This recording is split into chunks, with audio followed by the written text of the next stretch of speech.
انہوں نے کہا کہ اے صالح، ہم آپ سے برا شگون لیتے ہیں، معاذ اللہ کہا کہ ہم آپ کو منحوس خیال کرتے ہیں،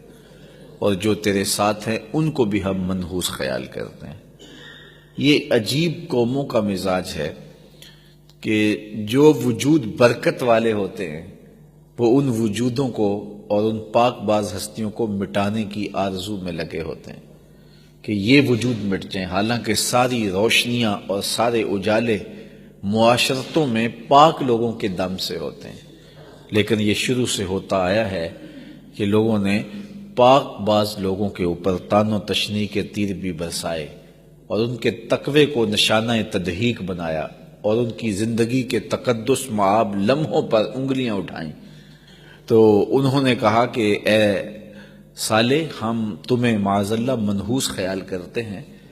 اور تمہاری قوم کو، تمہارے ساتھ جو لگے ہوئے لوگ ہیں ان کو بھی ہم منحوس خیال کرتے ہیں۔ یہ عموماً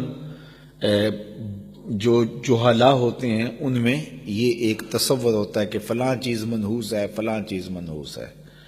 یہ کسی علاقے میں الو کو منحوس خیال کیا جاتا ہے، کسی میں یہ ہے کہ یہ بلی راستہ کاٹ گئی ہے تو یہ منحوس ہو گیا ہے۔ اس طرح کی باتیں اسلام نے اس کی نفی کی ہے، اور یہ توکل کے منافی چیزیں ہیں۔ کوئی جو ہے وہ منحوس نہیں ہے، بلکہ دنوں کو منحوس خیال کیا جاتا ہے۔ بعض لوگ منگل کے دن کو منحوس خیال کرتے ہیں، بعض اطراف کو، سمتوں کو لوگ جو ہے وہ منحوس خیال کرتے ہیں، بعض لوگوں کو منحوس خیال کرتے ہیں کہ صبح صبح یہ مل گیا ہے اب سارا دن برا ہی گزرے گا۔ ایسا نہیں ہے، اللہ تعالیٰ پر توکل کرنا چاہیے، اور نہ کوئی دن منحوس ہے اور نہ کوئی شب منحوس ہے اور نہ کوئی وقت منحوس ہے۔ جو منحوس ماننے پہ آئے تو معاذ اللہ انہوں نے پیغمبر کو بھی منحوس قرار دے دیا، اور پاک باز ہستی کے عالی مرتبت صحابہ کو بھی انہوں نے جو ہے وہ منحوس قرار دے دیا، اور کہا کہ ہم برا شگون لیا تم سے اور تمہارے ساتھیوں سے۔ قال طائرکم عند اللہ بل انتم قوم تفتنون، فرمایا تمہاری بدشگونی اللہ کے پاس ہے، بلکہ تم لوگ فتنے میں پڑے ہوئے ہو۔ حضرت صالح علیہ السلام قوم سمود کی طرف آئے تو قوم سمود میں 9 لوگ تھے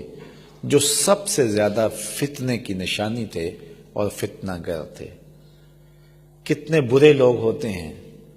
کہ جب فتنہ گروں کی فہرست بنے تو ان کا نام آتا ہے۔ کسی بستی کے اندر، کسی گاؤں کے اندر، کسی شہر کے اندر، کسی محلے کے اندر لوگ کہیں فلاں بندہ بڑا شیطان ہے، فلاں بڑا بندہ شیطان ہے، فلاں بڑا بندہ خبیث ہے،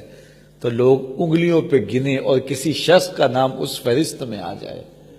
مجھے بتاؤ کہ کتنا برا وہ شخص ہوتا ہے جس کا نام شیاطین کی فہرست میں آ جائے، گندے لوگوں کی فہرست میں آ جائے، برے لوگوں کی فہرست میں آ جائے۔ اللہ سے دعا مانگا کرو